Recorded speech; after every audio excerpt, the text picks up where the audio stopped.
Hi, welcome back. And we are starting a new unit. So this unit is going to look a lot at leadership, power, influence, as well as groups and teams. So I am here, but you're just seeing the PowerPoint this time today. And this is the start of Chapter 5. So here we go. This was just a joke on my part, but certainly I think that's how most people feel. So we're talking about what role does power play in leadership and how we use and how we get power. And French and Raven, the major researchers in power, identified the sources of power, or how leaders get power or use power. So these are the 5. I've added a 6th that we're going to talk about a lot because we're communication folks, so we're looking at leadership from a communication perspective. Coercive power, you know as punishment power.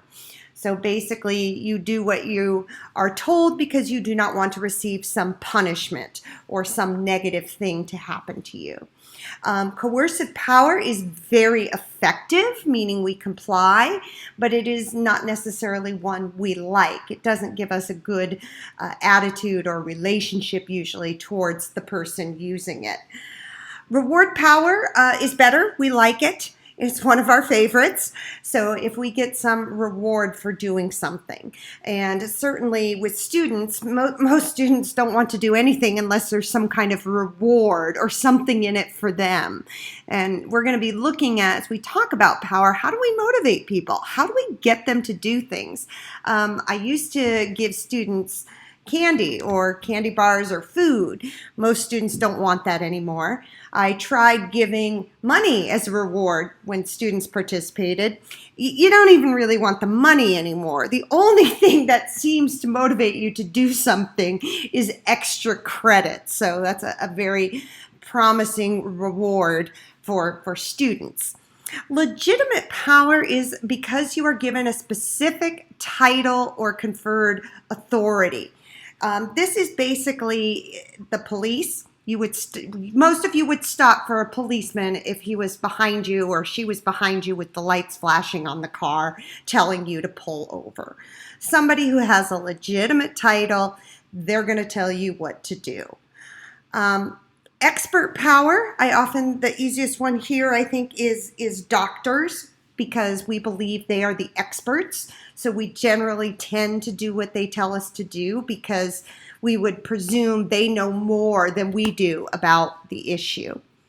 Referent power, I think, is one of the most valuable types. It's the most relationship building.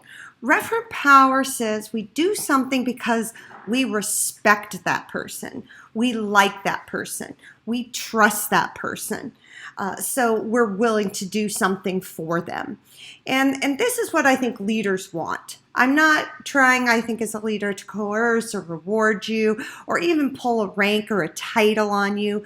But hopefully I build a relationship with you that says you're going to do what I ask because you respect me, because you believe in me, you like me. And I think that is extremely powerful for leaders to develop, is that referent power instead of any kind of coercive or fear or threats or legitimate power.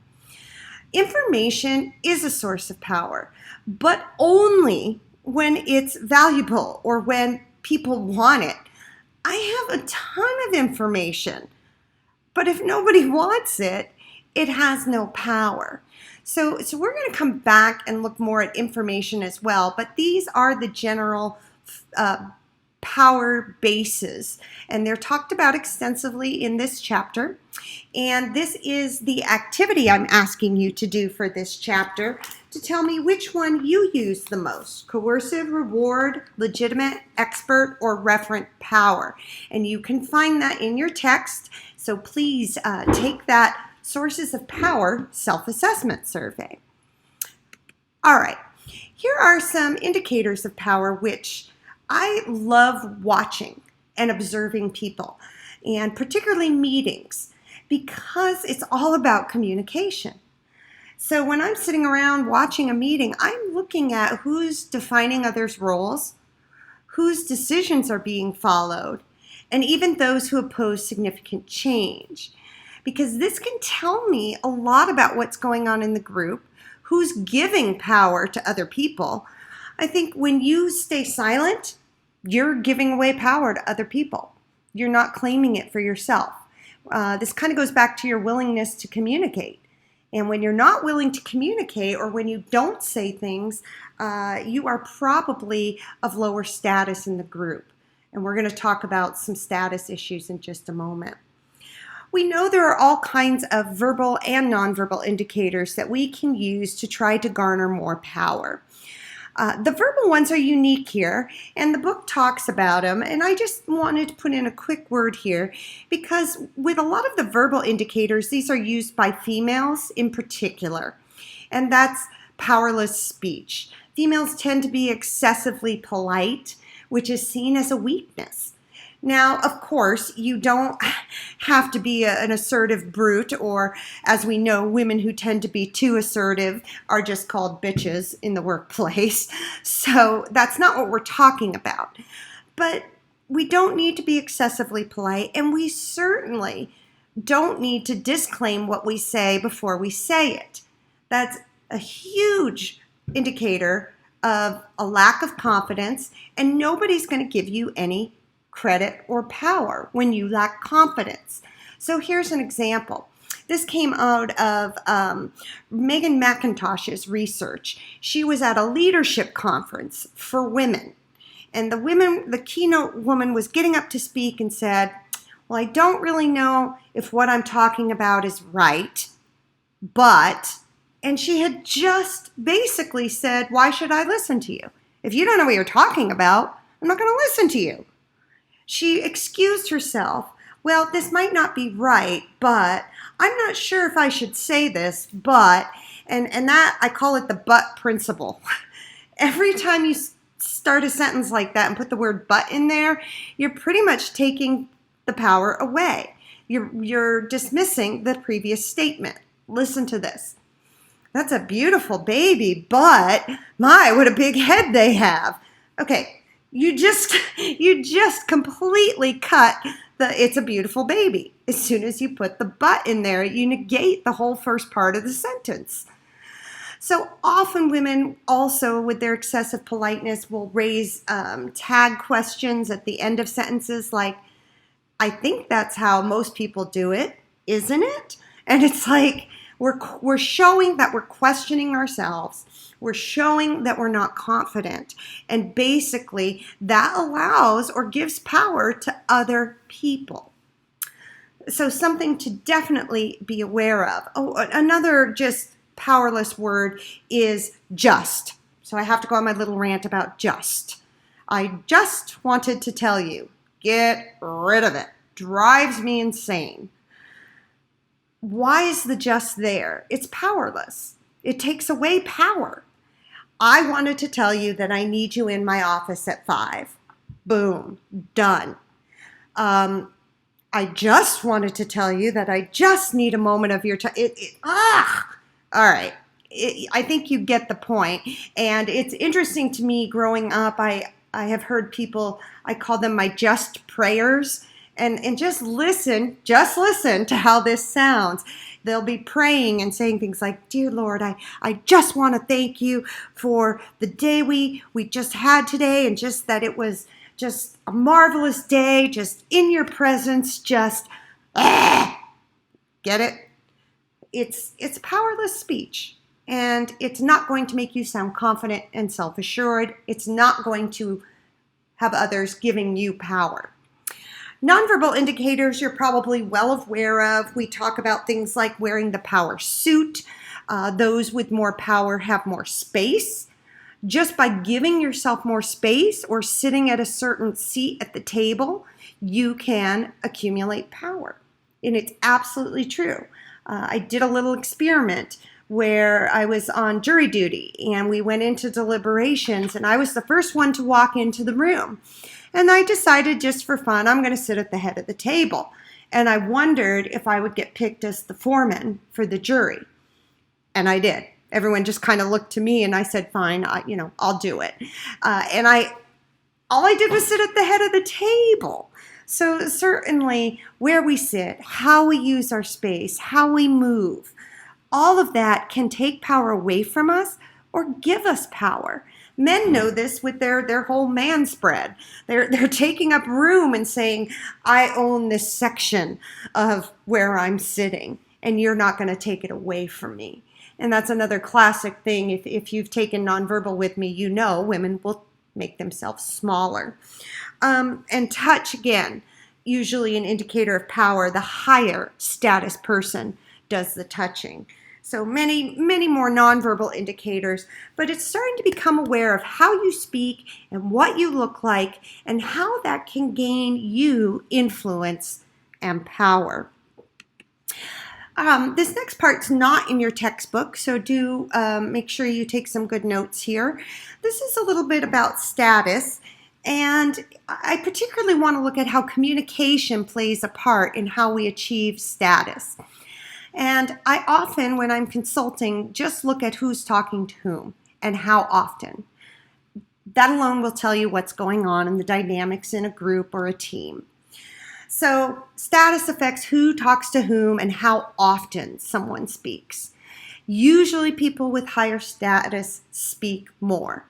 Like I said earlier, if you don't speak out, after a while, people probably aren't going to expect you to speak, and if you do speak, they may not listen. So this willingness to communicate and being a critical voice is very important in gaining your own status. Other things that might affect your status is any status you had before joining a particular group. So for instance, when you're in group projects, if you're the seniors, that gives them maybe some status. Anything that you have that might have given you status prior to the group. Norms. Norms are really the rules. I tell people when they start a job, the most important thing you can do is follow the rules to a T. It's the same in small groups, in projects. Abide by the norms. Show up when you're supposed to. Do the things you were assigned to do.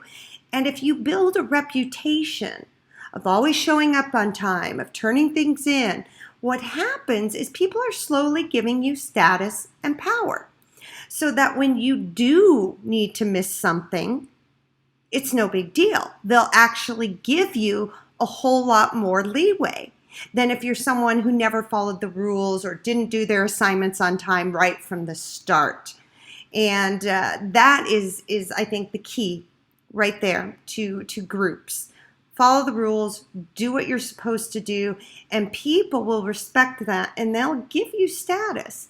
They'll actually feel much better about giving you leeway when you didn't get to a project because they'll say, oh, she usually or he usually always does it. This is just a one-time thing, and they'll give you a lot more leniency. And any other privileges you may have. So unfortunately, this is where I think power can corrupt. That's the first time you're hearing me say that, but it's certainly part of it. Privileges are, do you know somebody that has a lot of money or a lot of connections, or you can maybe get everyone into the yacht club, or because you've got a connection or a special friend. Any other privileges that you might bring with you that your family or you or friends might have access to. So when we look at high status, here's what we know on the communication side, which remember, everything we're talking about in this class is leadership as communication. So it's no wonder how we influence and how we get and give power is through communication. So here it is. People who talk more, who communicate more, they have more influence. If you are high status, you have more influence. Again, look at this. You generally abide by the group norms. You generally always show up on time. And then when you do miss something, it's no big deal, even if it's last minute. But if you're someone who is always late, always missing things, your group or your team or your whatever it might be, it's going to be a whole lot more ticked off when you miss again because that's typical, and they're going to start taking status and power away from you. High status people are less likely to be ignored. They're less likely to complain. We don't like complainers, so watch what you say. The people who start complaining get a bad rap right away. So if you're just naturally a complainer, you might want to keep that to yourself because it takes away power and status from you. High status people talk to the entire group and obviously are more likely to serve in leadership roles. Low status. Let's look at what happens here. If you have not garnered status, maybe you haven't followed the rules of the group or the norms, you haven't talked very much, you communicate a lot of irrelevant info. That always annoys me when I have the one person who's just talking about, like, I don't know what, their dogs, which are cute. I love dogs. But it has nothing to do with what we're talking about. And that upsets us and gets us a little annoyed with the person. And if we're annoyed, we take power status away.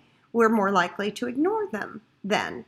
And again, if you don't talk a lot and you don't talk to particularly high status group members, you're probably going to be ignored more by them.